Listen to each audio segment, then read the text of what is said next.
وعلى رسوله الكريم أما بعد فأعوذ بالله من الشيطان الرجيم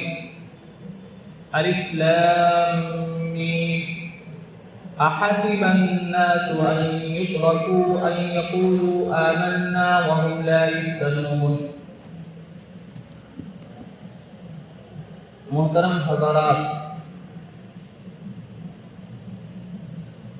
اللہ تعالی نے ہمیں ایمان کی دولت سے نوازا ہے۔ ابھی ہم نے جو آیت مبارکہ پڑھی ہے اس میں اللہ تعالی نے یہ ارشاد فرمایا، کیا لوگوں کا گمان ہے کہ انہیں چھوڑ دیا جائے باوجود کہ وہ کہتے ہیں کہ ہم ایمان لائے اور انہیں آزمایا نہ جائے؟ جس کا مطلب یہ ہے جو ایمان لے آئے ان پر آزمائشیں آئیں گی۔ یہ خود اللہ تعالیٰ فرما رہے ہیں، حالات ہمیشہ ایک جیسے نہیں رہیں گے، آزمائشیں ہوں گی، آزمائش کی صورت الگ ہوگی، اور آزمائش اس لیے ہوتی ہے تاکہ اللہ تعالیٰ لوگوں کے سامنے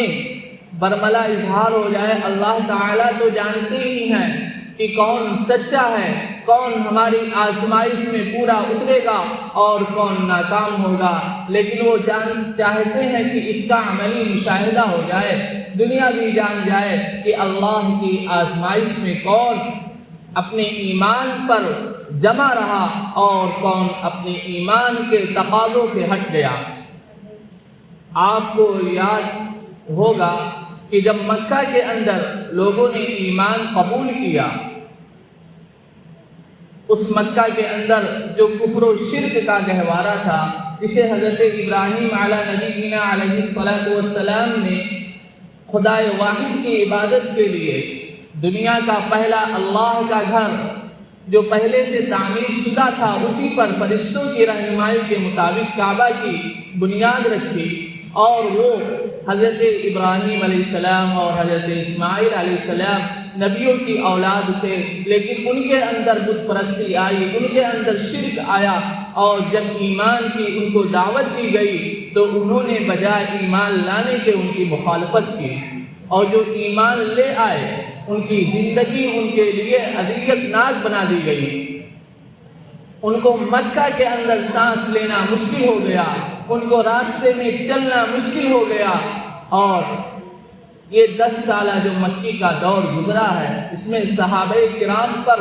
بہت ہی زیادہ آزمائش کی گئی۔ شروع میں کچھ دن تک اللہ کے نبی صلی اللہ علیہ وسلم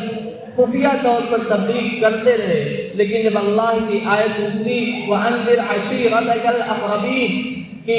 اپنے رشتہ داروں کو ڈرائیے، اپنے خاندان والوں کو ڈرائیے، پھر اللہ کے نبی نے خدائے واحد کا پیغام سنایا، اسی دن سے لوگ مخالفت پر اتر آئے۔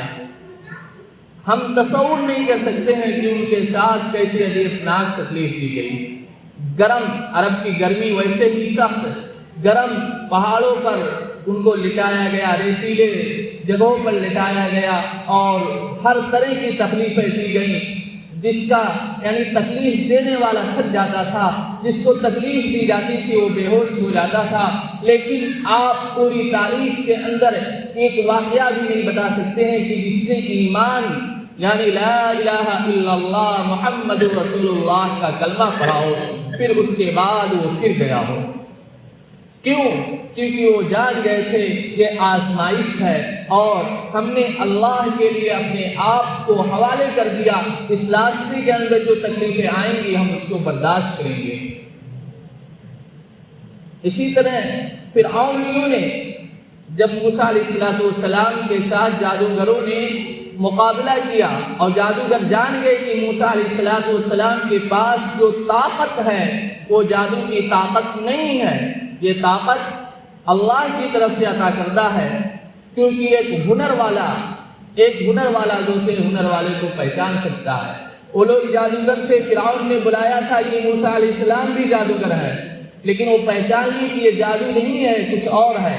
پھر وہ ایمان لے آئے تو فرعون بہت غصے میں ہوا اور اس نے کہا کہ ہم تمہارے ہاتھ پاؤں الٹی سائڈ سے یعنی دایاں ہاتھ اور بایاں پیر کاٹیں گے اور اس کے بعد تم سب کو سولی پر چڑھا دیں گے۔ تو اس کے بعد ان لوگوں نے کیا کہا؟ فَقْضِ مَا أَنْتَ قَاضٍ إِنَّمَا تَقْضِي هَذِهِ الْحَيَاةَ الدُّنْيَا، کہ اے فرعون تو جو بھی کرنا چاہے کر لے، اس دنیا کے اندر تو کچھ کر سکتا ہے، آخرت لیکن ہماری بن جائے گی، وہاں تو ہمارا کچھ نہیں بگاڑ سکتا ہے۔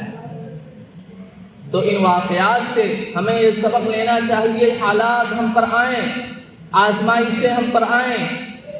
ہمارا دل اللہ کی طرف اور متوجہ ہو، ہمارا ایمان اور اللہ پر بڑھتا جائے، یہ ہمارا طریقہ ہونا چاہیے۔ اسی طرح ایک حدیث مبارک میں ہے کہ تمام مسلمان ایک جسم کے مانند ہے۔ اگر انسان کے پیر میں تکلیف ہو تو ہوتا ہے کہ نیند آنکھوں میں نہیں آتی ہے، حالانکہ آنکھ صحیح سالم ہے۔ کسی بھی جسم کے کسی بھی عضو کے اندر اگر تکلیف ہوتی ہے تو پورا جسم بے چین رہتا ہے۔ اسی طرح مسلمانوں کو ہونا چاہیے، کسی خطے کے اندر، کسی علاقے کے اندر، کسی بستی کے اندر اگر مسلمانوں پر تکلیف ہو تو ان کو چین نہیں رہنا چاہیے، ان کو اپنے بھائیوں کے لیے ہر ممکن کوشش، ہر ممکن مدد کرنا چاہیے۔ یہ ہمارا ایمانی تقاضا ہے۔ اور جب ہم تاریخ میں دیکھتے ہیں تو تاریخ کے اندر اس طرح کے واقعات ملتے ہیں۔ آپ کہیں دور نہ جائیے، آپ کے ملک ہندوستان کے اندر جب کچھ مسلمان تاجروں کو لٹیروں نے ان پر حملہ کر دیا، ان کو قید کر لیا، تو اس وقت کے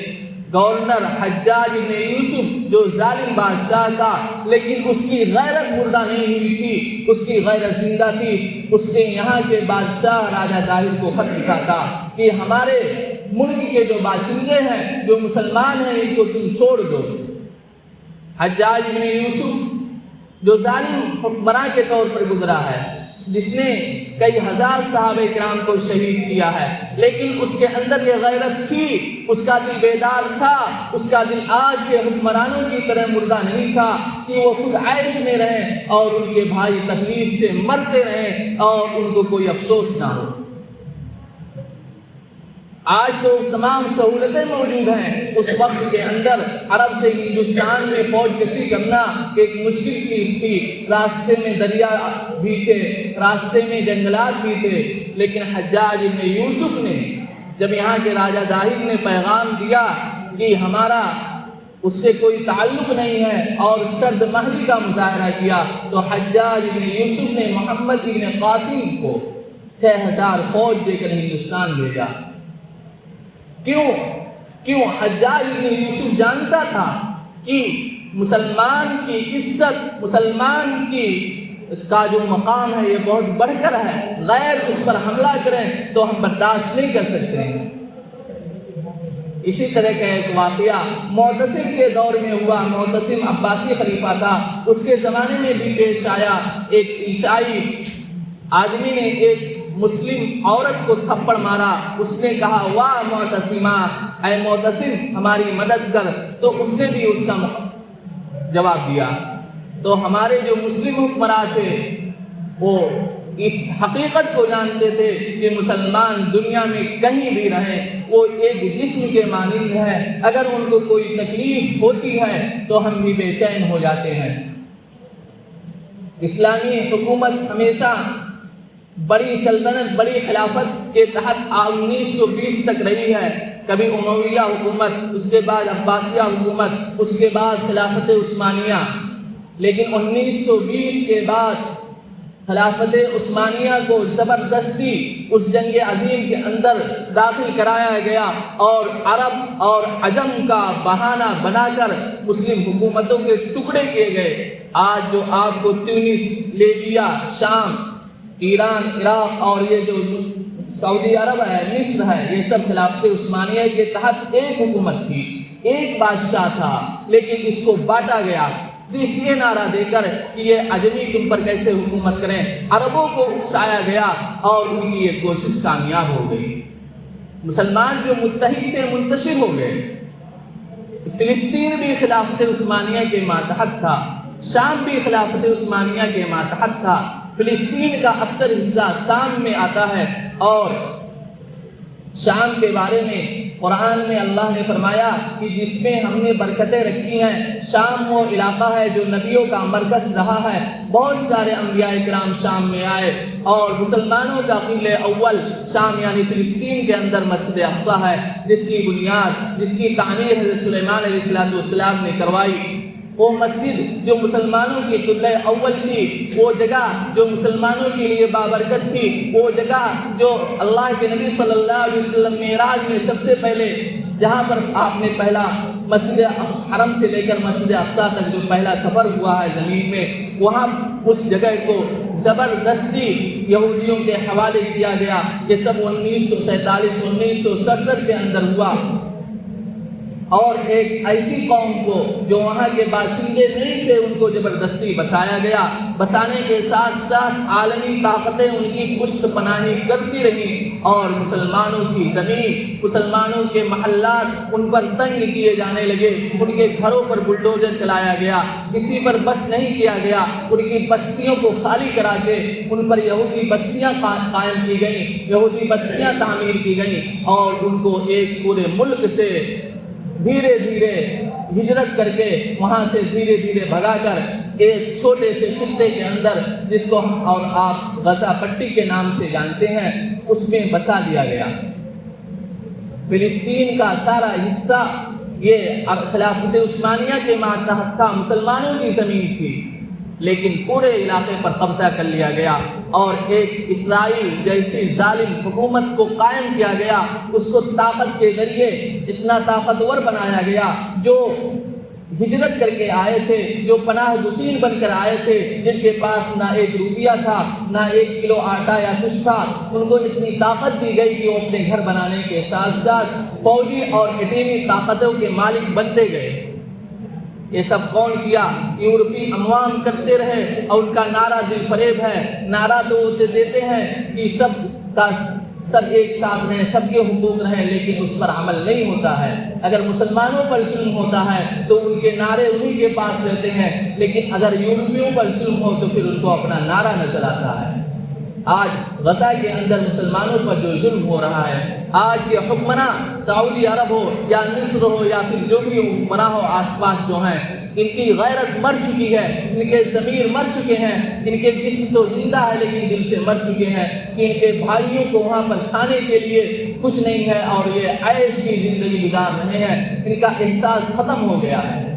یہ ظلم مسلم حکومتوں کے دنیا میں رہنے کے باوجود ہو رہا ہے، کیونکہ ان کے اندر اللہ کے نبی صلی اللہ علیہ وسلم کا جو فرمان تھا کہ مسلمان ایک جسم کے مانند ہے، اگر کسی عضو کو تکلیف ہوتی ہے تو دوسرا عضو بھی بے چین رہتا ہے، یہ حکم ختم ہو گیا ہے۔